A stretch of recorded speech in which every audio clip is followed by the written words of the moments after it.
আমরা শিয়ালদা ব্যারাকপুর লোকালে করে টিটাগড়ে এসে পৌঁছালাম। এখান থেকে 1 নম্বর প্ল্যাটফর্ম থেকে বেরিয়ে 15 টাকার টোটো করে আমরা চলে আসলাম বিখ্যাত সেই অন্নপূর্ণা মন্দির ব্যারাকপুরে। এটাকে তিলজলা মন্দির বলেও পরিচিত। দেখতে অনেকটা দক্ষিণেশ্বরের ভবতারিণী মন্দিরের মতো। এই মন্দিরটি প্রতিষ্ঠা করেন রানী রাসমণি কনিষ্ঠা কন্যা জগদম্বা দেবী। 1875 সালে 12 এপ্রিল এই মন্দিরের প্রাণ প্রতিষ্ঠা হয়। এটা হচ্ছে নাট মন্দির, তার সামনেই রয়েছে মূল মন্দির। এই মন্দিরটি বিশাল এরিয়া নিয়ে তৈরি। এই নাট মন্দিরের ভিতর দিয়ে দেখতে পাওয়া যাবে মায়ের মূর্তি। মা এখানে দ্বিভুজা, পাশে মহাদেব ভিক্ষা গ্রহণরত অবস্থায় থাকে। মূর্তিটি সোনা ও রূপোর অলঙ্কারে ভূষিত রয়েছে।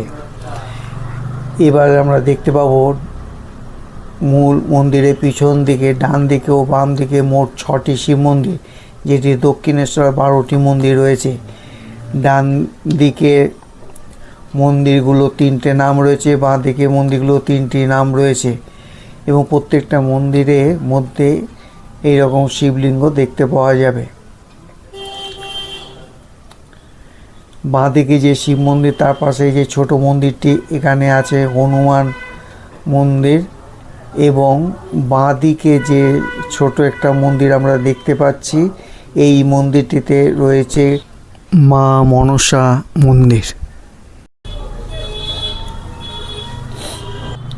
এই মন্দিরে যখন প্রাণ প্রতিষ্ঠা হয় তখন রামকৃষ্ণদেব এসেছিলেন, এসে বেলতলায় এসে বসেছিলেন। এখন কিন্তু সেই বেল গাছ নেই, ওই জায়গায় নতুন একটি বেল গাছ আছে।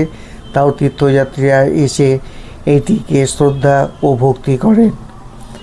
মন্দিরের চত্বরে পাখিগুলো কি সুন্দর উড়ে যাচ্ছে, সেইটা আমরা দৃশ্য করলাম। এটা অফিসে এসে 11টার মধ্যে কুপন কাটতে হবে। কুপনে কত মূল্য সেটা ডেসক্রিপশন বক্সেও এবং স্ক্রিনে দিয়ে দেওয়া থাকলো। এইখানটা রান্না হয়। এবার আমরা এই যে লাইনে সব দাঁড়িয়ে আছি, বেলা 1টার সময় আমাদেরকে ভিতরে প্রবেশ করাবে। আমি আছি প্রথমে লাইনে দাঁড়িয়ে। এইখানে ভিতরে চেয়ার টেবিল বেঁধে দেওয়া হয়েছে, বসানো হয়েছে। এবার 1:30টার সময় আমাদের এখানে ভোগ প্রসাদ